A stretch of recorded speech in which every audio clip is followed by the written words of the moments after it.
Hi, folks. The Filipino P here. And today I'm going to be dropping truth bombs all over the place. And I'm afraid I might say some things that are going to upset just about everyone, from feminists to conservatives to married couples. Because I'm going to pose the question: are all relationships transactional? Are women really just paid companions? Or can we love you unconditionally?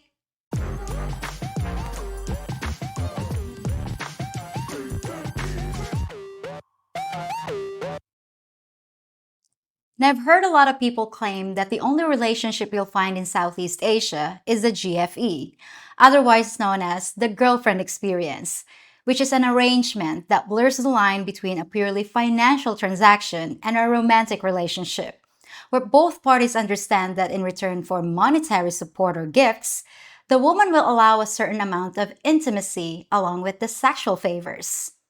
The intimacy can be real or manufactured, but it's understood that without the money, there's no honey. There are also different kinds of GFEs. There's the one time encounter, where the woman pretends to have an attachment to whatever man uses her services. She might ask about his day, hold his hand as they enter a restaurant, and lean her head on his shoulder as they ride the elevator up to his hotel room for the night, but they might never see each other again. Then there's the sponsorship type of arrangement, where a man might provide living quarters and money for expenses in return for a relationship that resembles a typical boyfriend girlfriend situation. Although the two people involved often don't live together and might only see each other occasionally. The girlfriend experience is popular with men who want companionship as much as they want physical pleasure, but without all the strings and responsibilities of the real relationship. Sometimes the men are already married, sometimes they're single, but they've decided it's better to rent than to buy. But either way, it's almost always an older man and a younger woman who end up together. And here in Southeast Asia, it's a buyer's market. If a man can just as easily have a younger woman for the same price as an older one, he's gonna choose the newer model most of the time. A man doesn't stop admiring youth and beauty just because he ages, and an older man often had a lifetime to accumulate wealth. So, in this part of the world, he can pretty much just rent for the rest of his life. For the woman, in this case a Filipina, a GFE situation might be perfect for her too. She may already have a husband or a boyfriend, and as sad as this may sound to you guys, most husbands know about their wife's activities with a foreign sponsor, and they're fine with it as long as the money keeps coming. And since he gives his consent, he's not really cheating on her mate. Everyone's needs are met, so everyone's happy. And the situation I just described is not uncommon here. You've also got the type of GFE where the woman is hoping to make things permanent, even though in the beginning it was obviously just a rental situation. For instance, take the situation of a bar girl. You pay a fee to spend time with her, but she might still be looking for an emotional attachment and have dreams of finding her prince charming while getting paid to kiss all the frogs. For her, the girlfriend experience is a desirable situation because while she's making a living, she's hoping she might actually fall in love with someone who feels the same way about her. It's certainly not an ideal way to find a mate, but a lot of bar girls have actually managed to find good partners that way, with foreign guys who intended to just rent but ended up leasing and finally buying. But what about the good girls? The ones that many of you say you're looking for. They don't want to become a GFE, they want to become your loving wife. And they want you to be their one and only husband in a traditional relationship. It has nothing to do with giving him money or paying fees or making monthly payments. Or does it? Now, I'll be the first one to admit that there are a lot of couples here with varying amounts of commitment to each other, and sometimes vastly different motivations for being together in the first place. But I also know that does not mean they don't love each other. If you claim there's no real love in relationships between foreigners and Filipinas, you're absolutely wrong. I know of too many examples that prove otherwise, but that still doesn't mean there's not any transaction going on too. Now, that sounds like a really cynical way to look at it, but is it true? Can people actually love each other without any strings attached? In the case of the GFE, we're talking about a situation where a man gives money and resources in exchange for a woman's companionship, right? So, what's the difference between that and a traditional relationship? Well, at first glance, the obvious answer is love and respect. But what if you took away the financial aspect? Would there still be the feelings? That's an uncomfortable question, but let's see if we can figure it out. Relationships are based on fulfilling each other's needs, whether it's just a friend or whether it's a romantic bond. The people you choose to be in your life usually serve a mutually beneficial purpose. It could be shared goals or common interest or sexual intimacy. But for whatever reason, you give something they want and they provide something you want. In the case of a husband and wife, you probably wouldn't fall in love with someone that didn't meet your needs. That's not to say you won't end up with someone that's bad for you, but there was probably something they offered that you wanted. Ask your partner why they love you. Some things won't be said because maybe we're not even aware of them. But when they list what they love about you, they're actually listing their own needs and desires. You don't love someone who's a hateful liar, right? You probably wouldn't choose someone who physically disgusts you either. And chances are, a woman won't choose a man that can't even feed himself.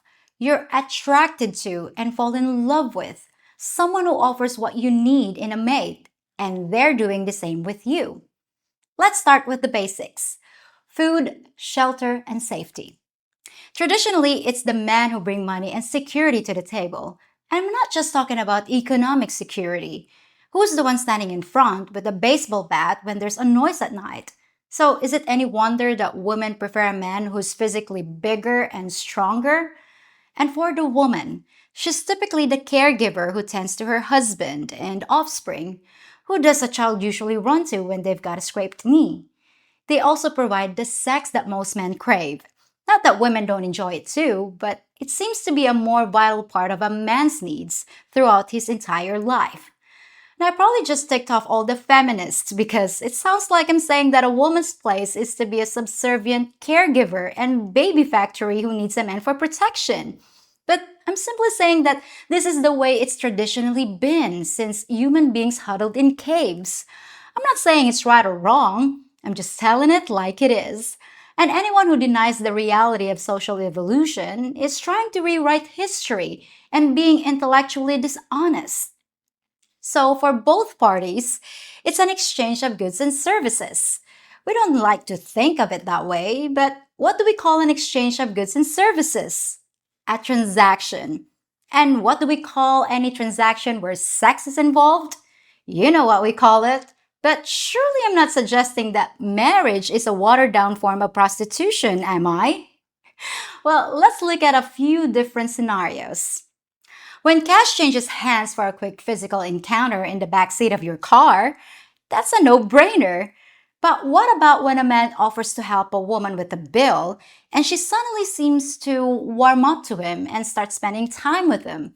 That's more of a gray area, but it still doesn't sound exactly like the GFE.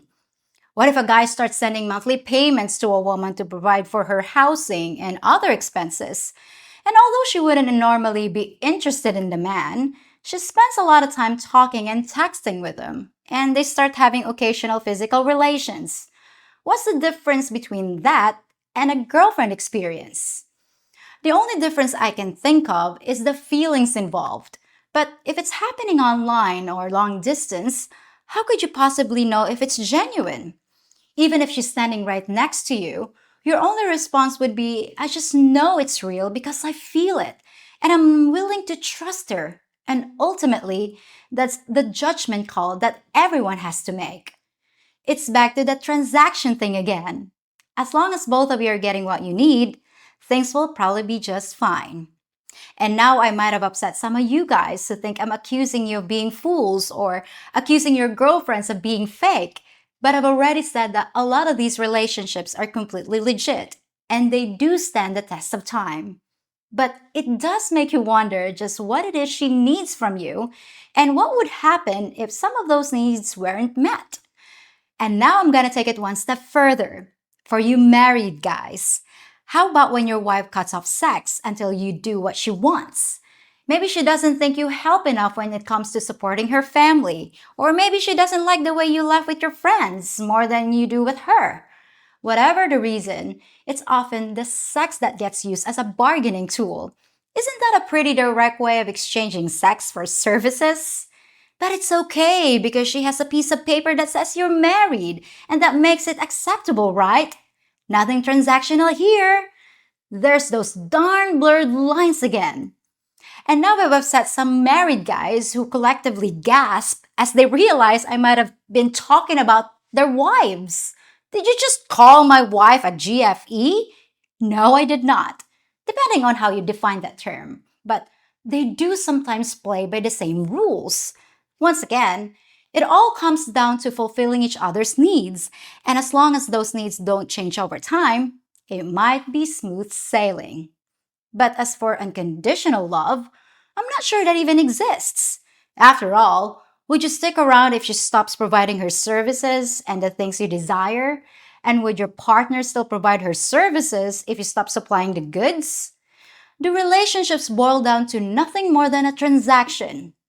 Maybe some of you are right, and what you get in Southeast Asia is mostly the girlfriend experience. But then I'd argue that's pretty much what you get everywhere in any relationship. We just offer more bang for the buck. Pun definitely intended. Now, personally, I don't think that's true. I think you could argue that all relationships are transactional, but it doesn't mean they're not real and don't contain the most important ingredient of all: love. I can't define it, but I know it's there. I certainly don't claim to have the answers. I'm just asking the questions. And maybe you guys can convince me one way or the other down in the comment section. Well, that's it for today's episode. And if any of you are still watching me after this, I'll be back on Tuesday with something else to rattle your cage. Till next time, folks. Voulez-vous coucher avec moi ce soir? If you think about it, I'm kind of like your maid, helping you clean up the mess from past relationships and wiping away those doubts about dating here in the Philippines. The only thing I ask for my service is that you leave a thumbs up on this video, subscribe to my channel, and hit the notification bell so you can hire me again sometime. And if you check out my Patreon page full of extra content and exclusive features, you'll have made my day. Now, while I finish working, why not check out some of my other videos where I come clean about a lot of different topics? By the way, do you want me to clean your pipes?